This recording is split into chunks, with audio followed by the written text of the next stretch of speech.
मेरे घर में मेरे पिता का नाम लेकर प्रवेश किया और मुझे गंदी और बुरी नज़र से छेड़ते हुए और ज़बरदस्ती, वो मुझसे ज़्यादा ताकतवर था और हम उसको संभाल नहीं पाए, वो मेरे साथ ज़बरदस्ती रेप किया। आप घर में अकेली थी उस समय? जी, अकेले थे जी।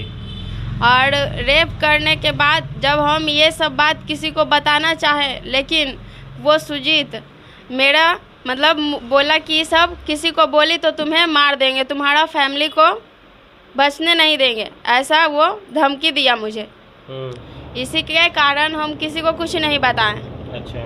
और 3 महीने बाद ही फिर मतलब 6वां महीना में जैसे मेरा शादी हो गया और अच्छा। उसके रेप करने का मतलब हम प्रेग्नेंट हो गए और वैसे ही में मेरा शादी हुआ।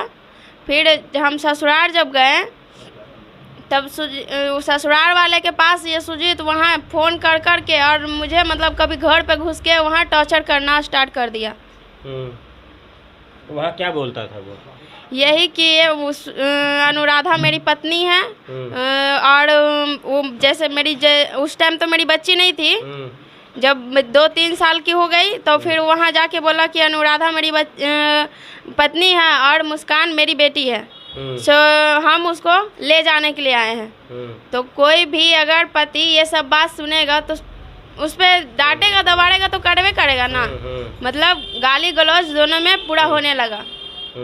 और ये सब बात जब मतलब 5 साल से तो पहले मुझे झांसे में पूरा रखा कि हम तुम्हारा ऐसे वैसे पूरा अथी किया और वही जैसे कि वो मतलब महल बना देंगे और ताजमहल कर देंगे। हाँ। और ऐसे मतलब बोला कि जैसे हम भाई बहन का शादी हो जाएगा, जब वहाँ हम ससुराल में नहीं रखने लगा तब ये सब बात जान के कोई तो नहीं रखेगा।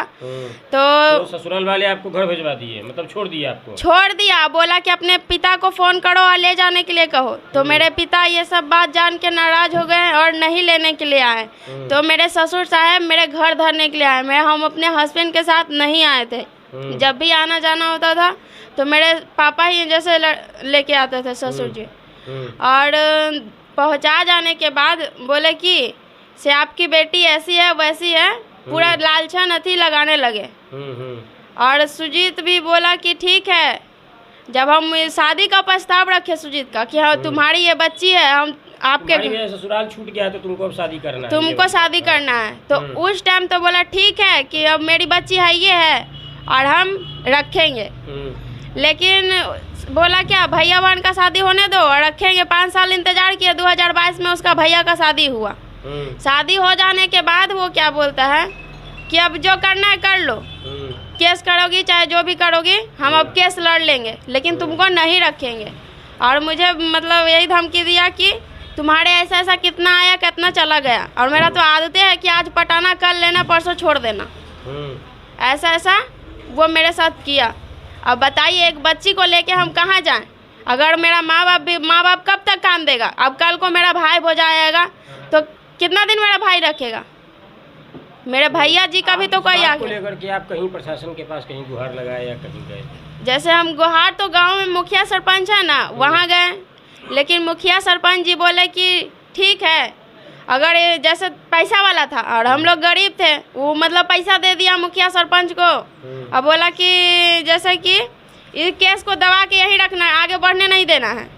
तो इलेक्शन हो जाने के बाद हम लोग गए वो मुखिया जी के बाद, बोले कि इलेक्शन भर रुक जाओ, इलेक्शन के बाद हम इसका कोई एक्शन लेंगे।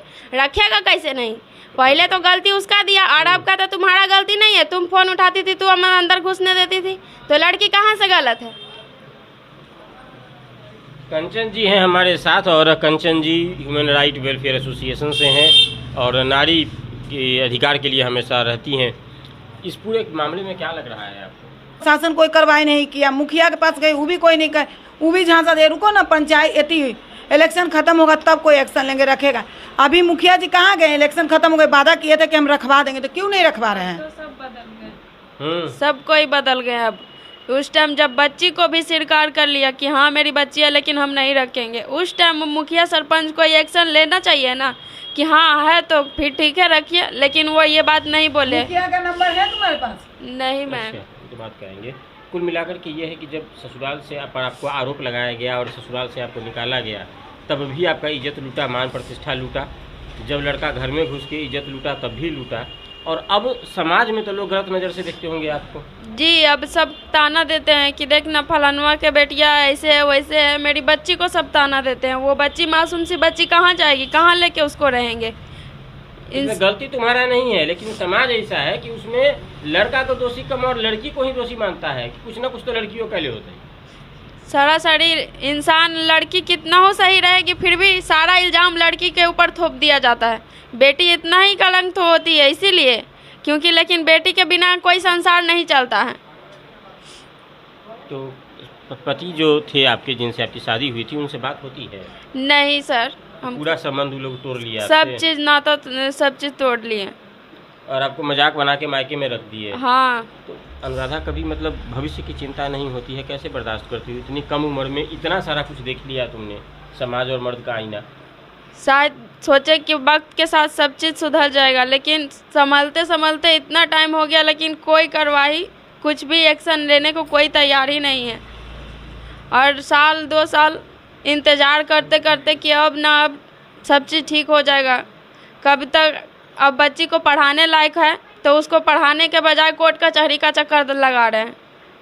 अब बताइए, हम विनती करते हैं सरकार से कि हमको सिर्फ सही इंसाफ चाहिए। बड़ा मुश्किल दौर रहा होगा। लड़का पहले भी कभी आपको तंग करता था या फिर पहले दिन अचानक से सामने आ गया वो? नहीं, वो अचानक से सामने, ऐसे तो जैसे कि गांव घर के एक बाप के तरह रखते हैं, और एक बेटे के साथ उसको ये सब करते हुए शर्म नहीं आया था उस टाइम। क्या उम्र होगा लड़के का?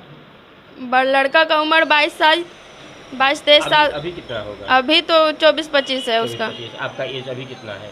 20 होगा सर। 20। उस समय में आप नाबालिग थे? जी, नाबालिग थे। 14-15 हो रहा था उस टाइम, 16-17 ही सही। नाबालिग नहीं थी, नाबालिग में इसका रेप हुआ है। नाबालिग में हुआ। अब इस पर आपकी संस्था क्या एक्शन लेगी? देखिए, इस पे हम अभी यही मेरी संस्था एक्शन लेगी कि जिसका बच्चा है भाई, उसका नाम चाहिए बाप का। जाहिर सी बात है, ससुराल वाला की कोई गलती नहीं है, और कोई दूसरे का बच्चा का अपना नाम क्यों देगा?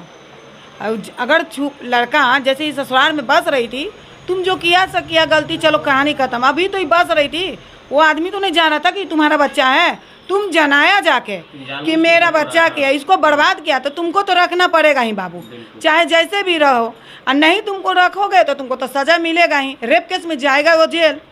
बिल्कुल, यही 2 में से एक चीज़ हो, या तो तुम रखो और नहीं तो भाई 376 का धारा लगेगा ही।